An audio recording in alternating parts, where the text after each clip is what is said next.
You can't be what you can't see.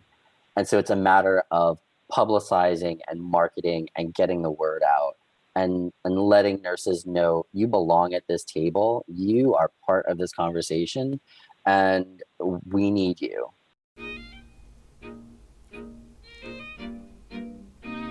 Hello, everyone. I'm Angela Rosa DiDonato. And I'm Marian Leary. And you're listening to Amplify Nursing, a Penn Nursing podcast supported by the Pinola Fund for Innovation in Nursing. Amplify Nursing features nurses who are leading the way in science, policy, and innovation. Our guests defy stereotypes, define practice, and disrupt convention. We highlight the breadth and depth of nursing influence on society by amplifying nurses who are pushing boundaries and breaking down barriers to build a new paradigm. Beginning his journey in molecular biology, Joshua Littlejohn was driven to nursing, a profession that fully encompasses his modus operandi, empathy. He found purpose in oncology nursing, where he was able to take care of patients and their families for extended periods of time. He eventually transitioned into a healthcare technology company, combining his home care experience and enthusiasm for innovation. Today, we talk to Joshua about his journey into nursing, bringing nurses into hackathons, and his passion for seeing nurses as innovators. Joshua, thank you so much for talking with us today. I am super excited to have this conversation with you. I feel like you and I run sort of parallel interests. We both went to UPenn nursing and got dual degrees in nursing and public health. We're both interested in innovation, technology, hackathons. So I'm excited to talk to you about how you got into these areas because I get asked this question all the time. It's super fantastic, actually, to be talking to you as well, Mary, because I, for the longest time, have felt the same thing. That I know that we are kindred spirits out there in the nursing and innovation world. And yes, I too get asked that question, mostly around, how did you go from a clinical setting, clearly, being at the bedside and being a nurse, all the way to this other seemingly disparate, field or whatnot. And I feel like I stumbled into this a little bit. Part of it had to do with my MPH training, which I know that you're familiar with Dr. Rosie Frasso as well from the MPH program. She was formerly at Penn, and she was my advisor, and she ran a qualitative methods course that I was very interested in. So that was sort of the very beginning. And the reason I say that is because that introduction to qualitative methods really began this entire sort of my delving into the world of an empathy first, problem first approach to exploring different problems that people have, right? So I definitely want to talk to you more about how this qualitative approach led you to where you're at now. I'm currently in the PhD program part-time and in a qualitative class, and I'm loving the parallels between human-centered design and qualitative research. But I want to start off backtracking a little and understanding how you came into nursing, because you were a bedside nurse for a while, and what that practice was like. Yeah, that's also a great starting point. I am actually a second degree career nurse. So essentially what that means is I have a first degree in something completely unrelated, which is molecular microbiology and Spanish. Did that for a little while, worked in a few labs and whatnot. And when I was in New Orleans, one of my colleagues discovered an accelerated ASN program down that way. And so I quit my job. I took all of my savings, put it into this program, and 10 months later of intense work and clinical rotations, I came out with an ASN the degree is an ASN, the qualification is an RN, registered nurse, same as everybody else. And then from there, I did a bridge program to a BSN, and then subsequently an MSN at Penn, as you mentioned. And so let's step back even further then. Why microbiology in Spanish? I'm fascinated with folks who come into nursing from previous degrees and how those different lenses contribute to their practice as a nurse now? Sure, sure.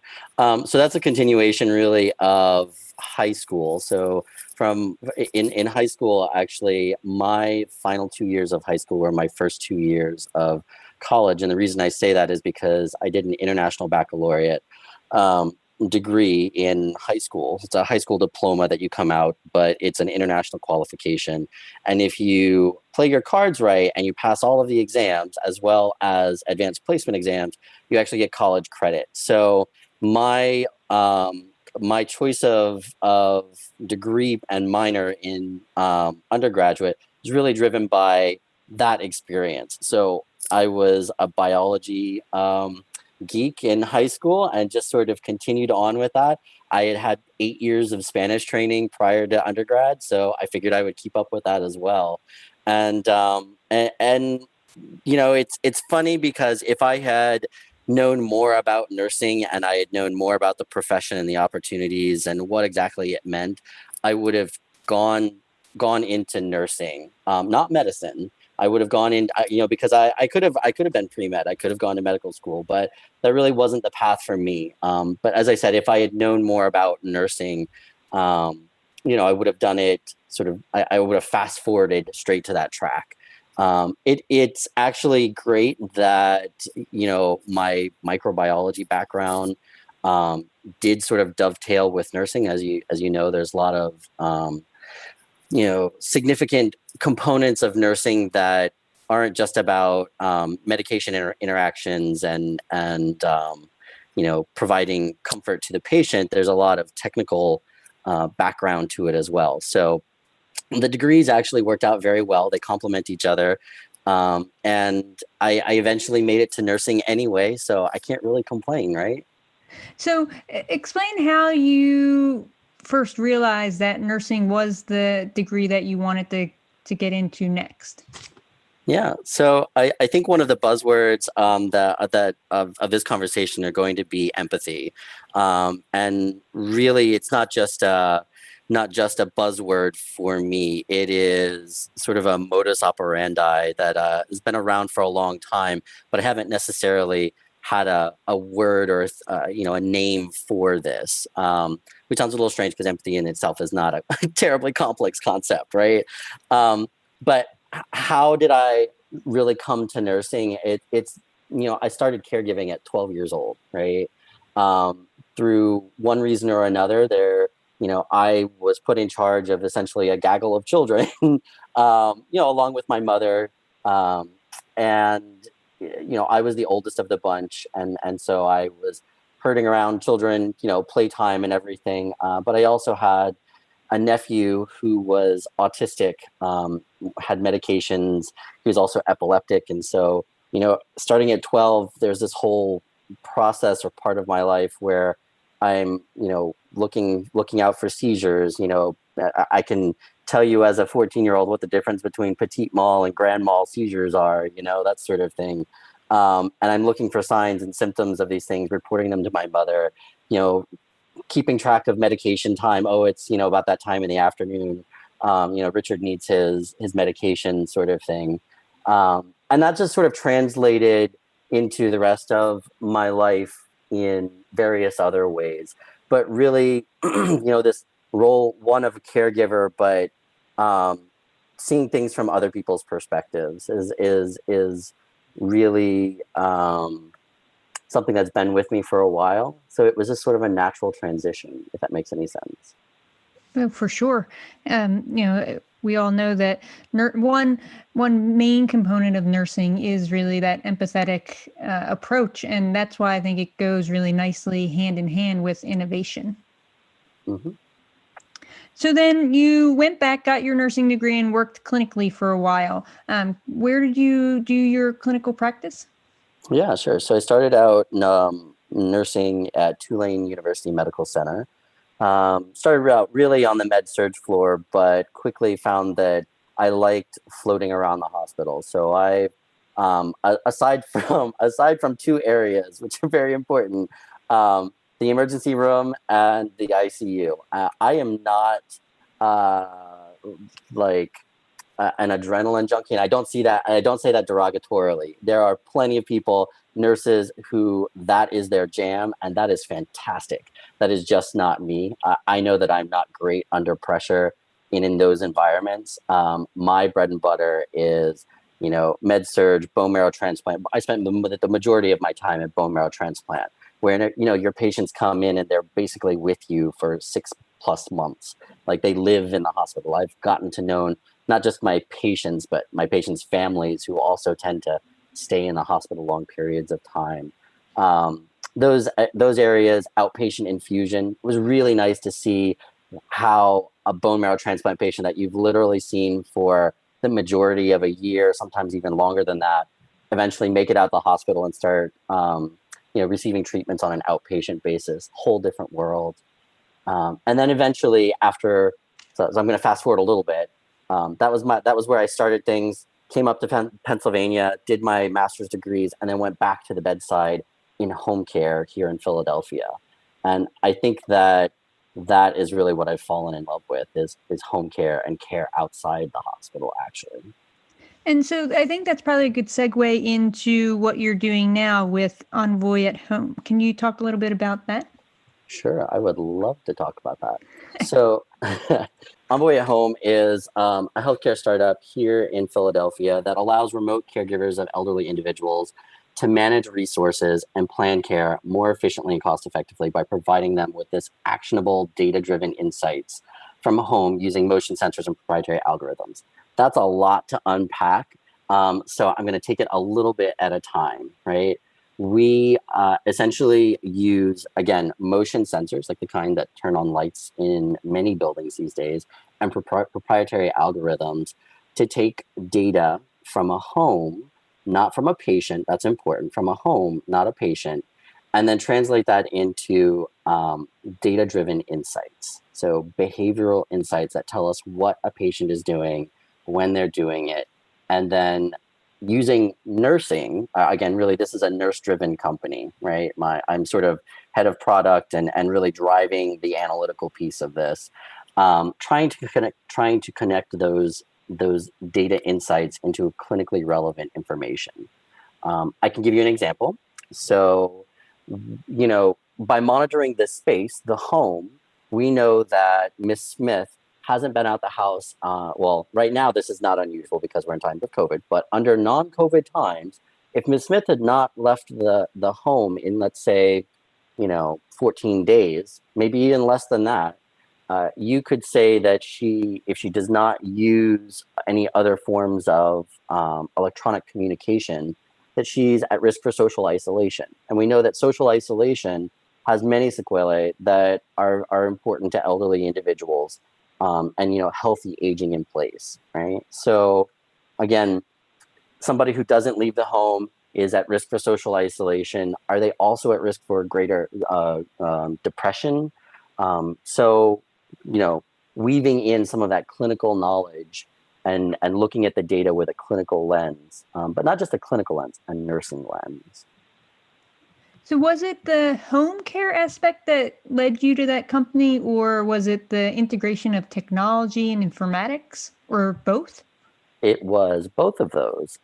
So I came across Envoy at Home when I was working with the Penn Center for Innovation, which is our tech licensing office here at the University of Pennsylvania. Through that program, they have a site-based program that is part of a National Science Foundation funded program called ICOR, rather.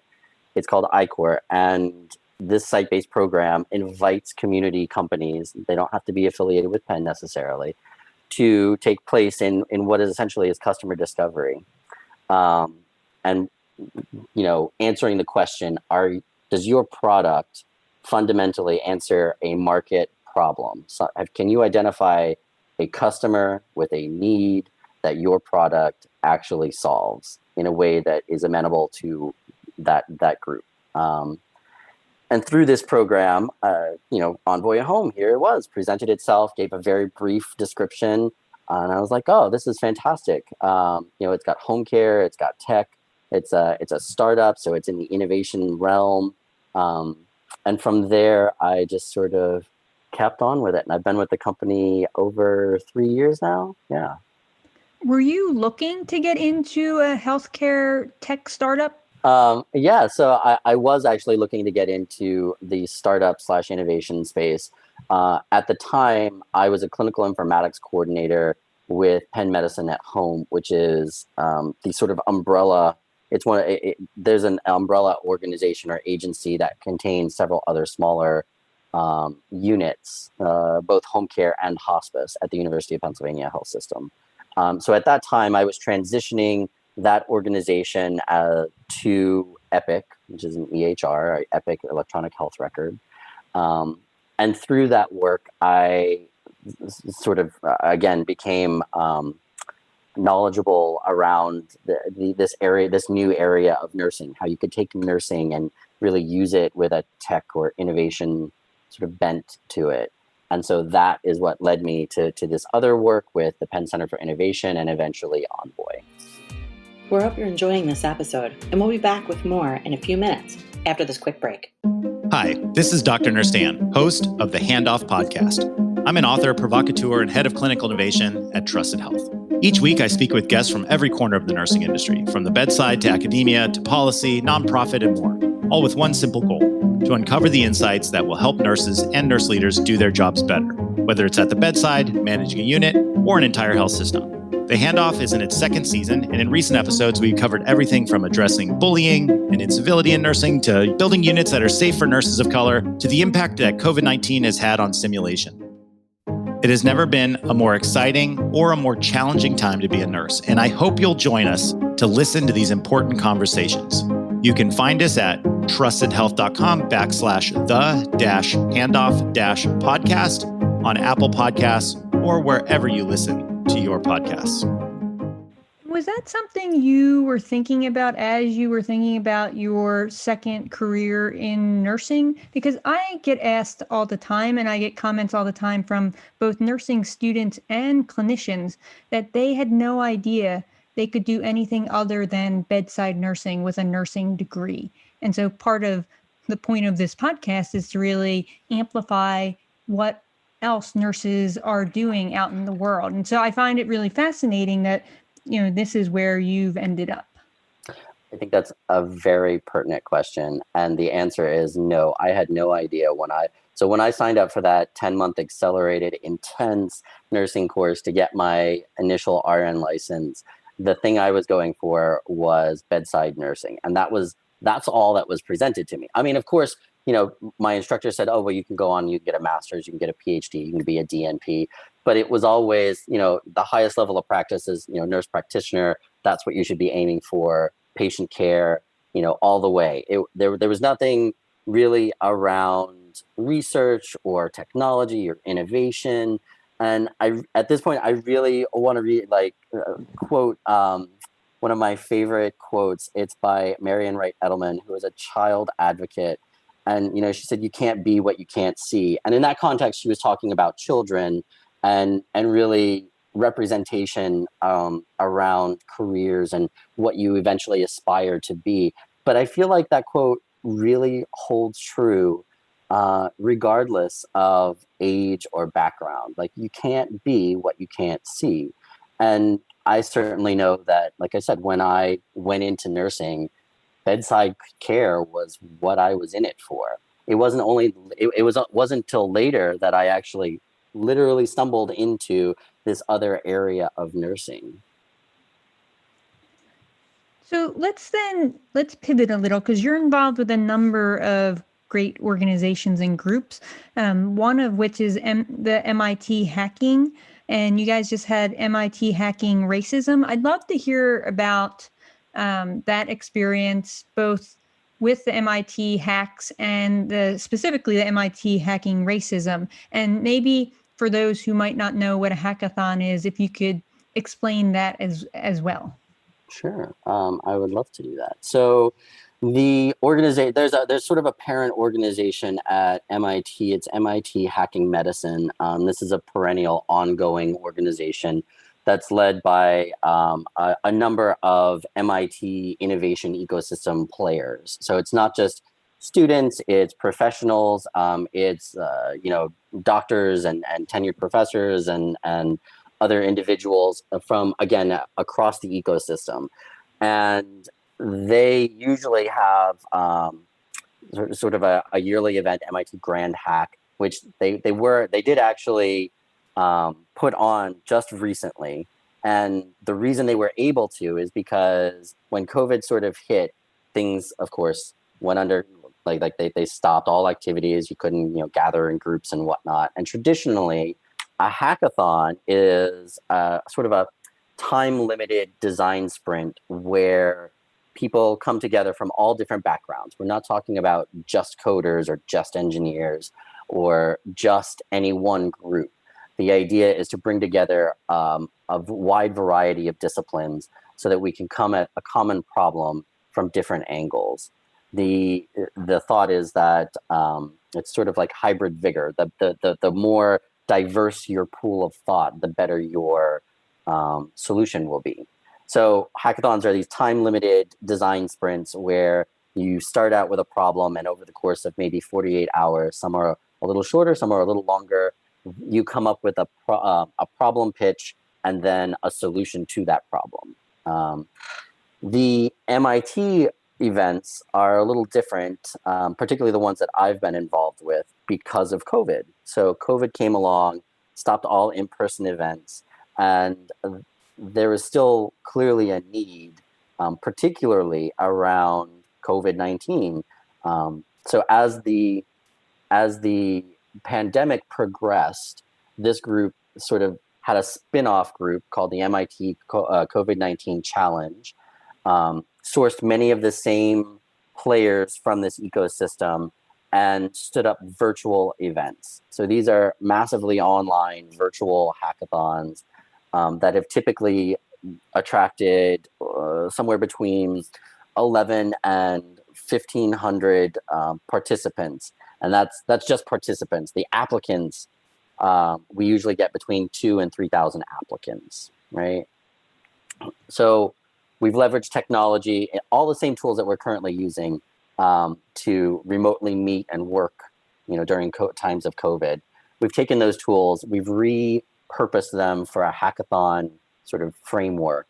And, at first it was, let's do this thing and see how it goes. And then it just became more and more successful as each time, true to an innovative spirit, we would take away best practices and lessons learned, iterate on our model and our tools.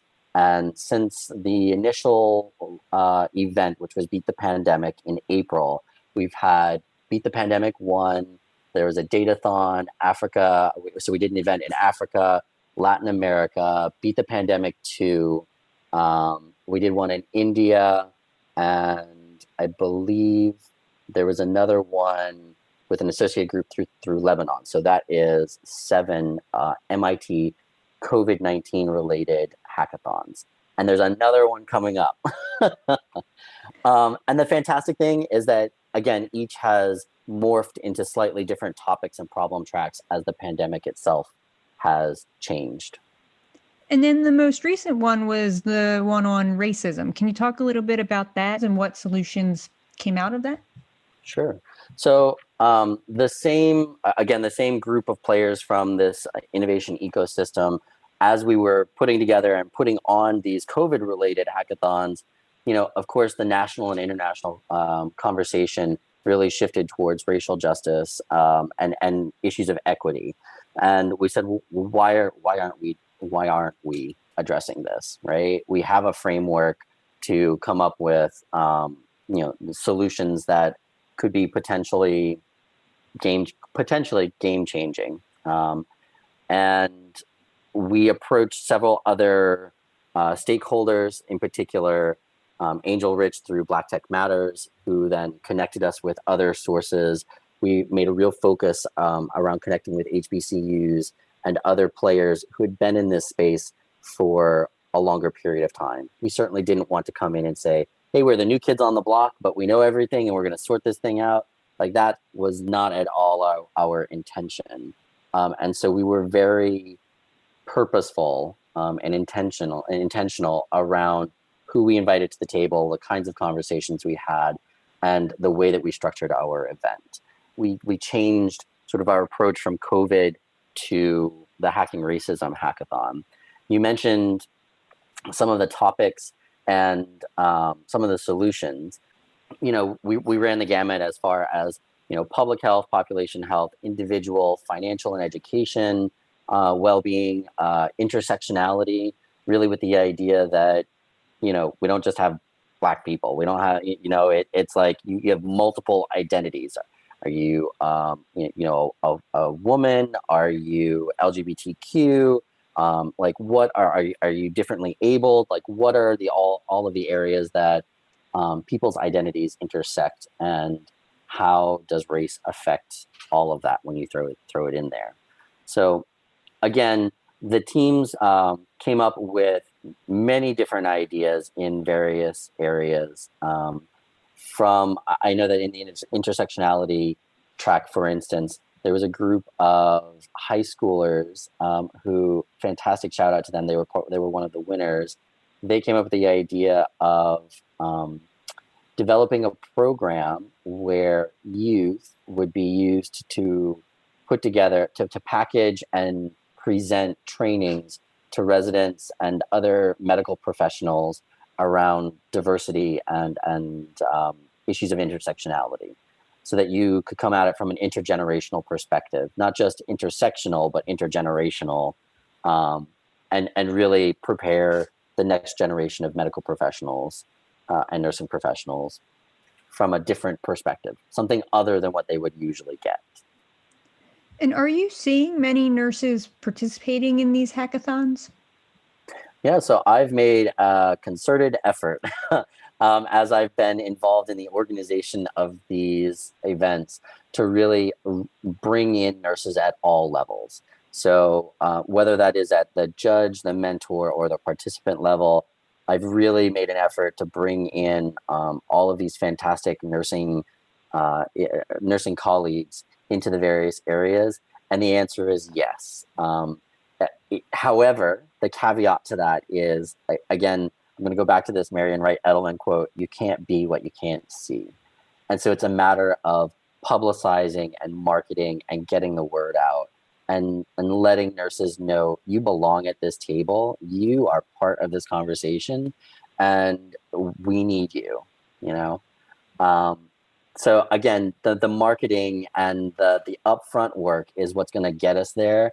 It's just a matter of creating this critical mass of people who in nursing who know and value nurses for more than just clinical care, right?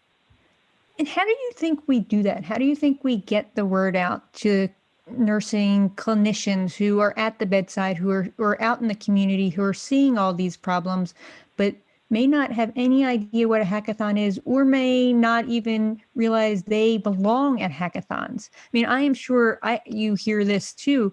Every time I do a hackathon and I walk around and I talk to participants, these nurses come up to me and say, "I finally found my people. Like, I have all these ideas. I have all these things I want to create. I've never known how to go about doing that. And these hackathons, these innovation communities allow me to do this."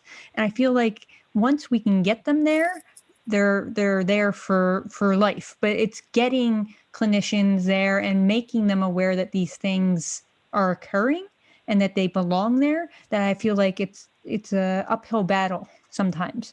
Yeah, it definitely is. As you point out, once you get them there, people tend to stay. They're enthusiastic. They're like, "Oh my God, I can't believe this existed this entire time and I didn't know about it," sort of thing.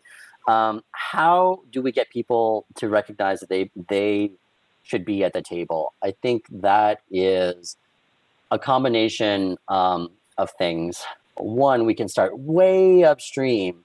We're talking literally about children, right? And we talk about, what do you want to be when you grow up? And somebody says, "Oh, a police officer, a firefighter, a nurse, or whatever." The images that we provide people, and this has been hashed over time and time again in other forums by other people who are much more well versed in this than I. But the images that we portray to children of nurses, that's not all we should be portraying to children. So that's the first place we can start. The second place is with nurses themselves, right? Healthcare workers, do you see yourself, envision yourself here? Well, what is a hackathon? You asked me, what is a hackathon, and to sort of break that down. And I think once people hear that and they understand what's behind that word, then they can maybe envision themselves. They can picture themselves in that setting. But it is a little bit of work to break down the vocabulary that we use in innovation for non-native speakers, if that makes any sense, right? Like any other industry, we have this jargon that we use, and we really need to do a better job of translating that into other areas. And I think you just hit the nail on the head. And I want to come full circle now, because I said I'd get back to the qualitative research / human-centered design topic, because I think nursing and innovation are so very similar, but we use jargon in innovation that's different than what we use in nursing. And so clinical nurses who are not in the innovation space, don't see themselves in it because it seems so different. I completely agree. I know I've seen some other materials from yourself and the School of Nursing at Penn that have compared, the design thinking process with the nursing process, and they are very closely aligned. So I have to give a shout out to you and the School of Nursing for putting some of that material out there and really trying to push this conversation forward. Because it's something that I've also sort of realized. Again, I started talking about the qualitative methods course that I went through, and all of my MPH training, and the way that I really approached my projects. So, in order to finish out your MPH program, you have to do a capstone project. Mine centered around, I literally went to Mozambique, spent a summer there, and did an innovation project before I was ever into any of the hackathons or design thinking. Or I essentially applied all of the principles of design thinking and iteration and sort of an innovation mindset to this project in a public health context. And it wasn't until after the summer, and when I was writing up my project and my capstone and packaging it for APHA and whatnot, that I started to connect the dots and realize there's a larger framework completely outside of the academic world and completely outside of public health that this fit really well into, or fit into really well. And similar to nursing and tying all of those skills in together, it's a matter of, as you put it, translating what we currently know and what we're familiar with into something that's slightly different, but is not completely off the mark, right? You should be able, nurses are very creative, and I live in metaphors and analogies. My life has lived through these things, and I feel like that is a key skill that many nurses have, because you're always in this, all right, so the patient said this, but what do they really mean? Let me translate that. Does it mean this? And then you probe, and then you go back and you ask the same question in slightly different way to see if you get a different answer. That's all, again, this iterative process that we're going through. And when we treat patients, it's sort of like a real life, like immediate feedback version of the innovation process that they don't even realize they're going through. Totally. Couldn't agree more. So what do you think, if nurses wanted to get involved in innovation, what are some good places to start? Either organizations, societies, events? Yeah. So as far as places to start go, I would highly suggest getting on LinkedIn, getting active. If Twitter is your favorite platform, your social media platform, great. You can go there. There are plenty of public health and nursing influencers there that, again, have strong crossover with the innovation world. Don't limit yourself to just something that says nursing innovation. Again, the idea is to find the commonality in many other areas. As far as organizations go, I think we both know about Sanciel, which is, I definitely have to give a shout out to Sanciel, because that also is an organization that I have sort of found through this work, and really have identified with other nurses, in the same place.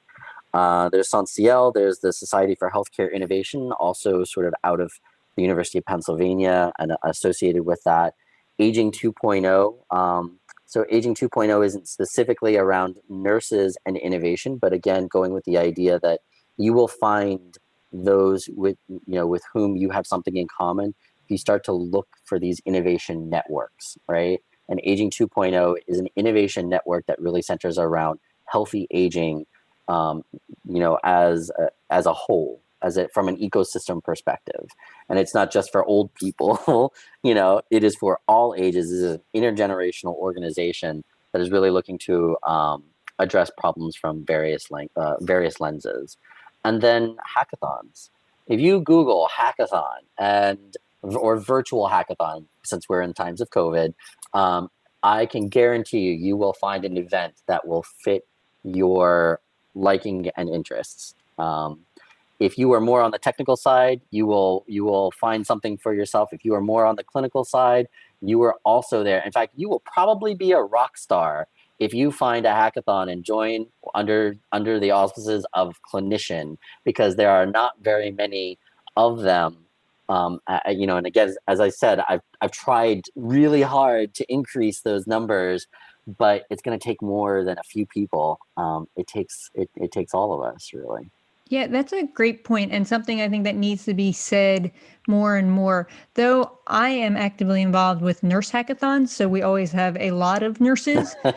Generally, regular hackathons, especially those focusing on health and healthcare, are just really clamoring for more clinicians, nurse clinicians, to be involved, to get those expertise. And you're right, you will be considered a rock star.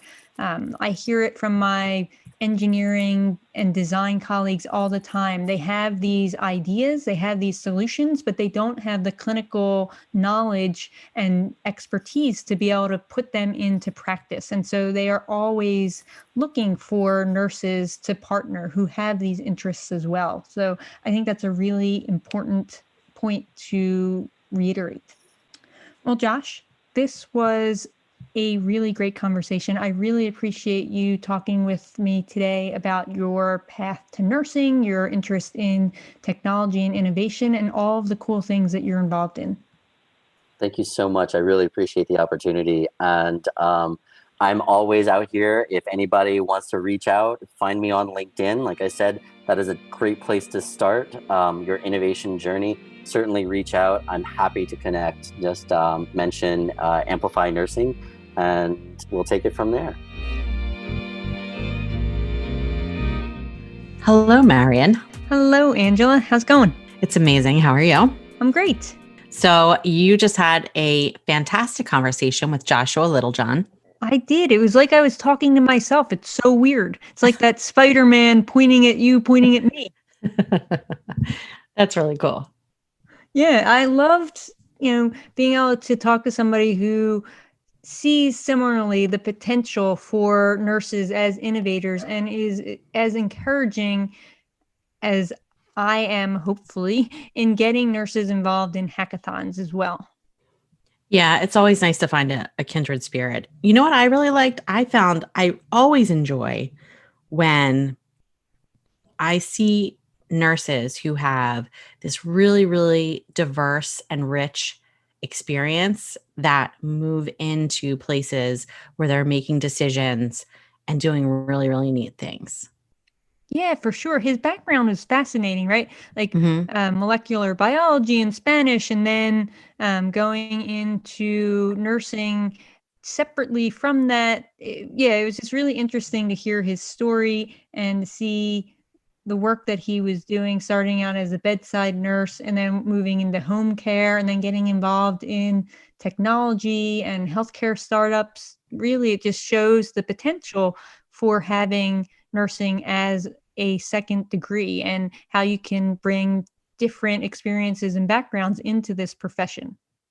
Yeah. And I think that the skills that you learn as a bedside nurse are wholly underestimated in other fields and even within nursing. I totally agree. And though, I always like to promote nurses as doing other things outside of bedside nursing, clinical bedside nursing is the foundation for what this profession does. And it is because of the experiences we have at the bedside and clinically that we are able to do all of these other things. Amplify Nursing is hosted by Dr. Angela Rosa DiDonato and Marion Leary, and produced by the University of Pennsylvania School of Nursing, with special thanks to our Department of Information Technology Services for their assistance. Music for the podcast was created by Harper Leary. The podcast is made possible by the Krista and Rich Pinola Fund for Innovation in Nursing. Follow us on Twitter at Penn Nursing. Until next time, keep pushing over, under, around, and through. We want to thank you for listening to the Amplify Nursing podcast and remind you to subscribe to the podcast on iTunes, Google Play, Spotify, iHeartRadio, or wherever you enjoy your podcast listening. And if you can do us a solid, please rate and review us as well. It will go a long way in amplifying our episodes.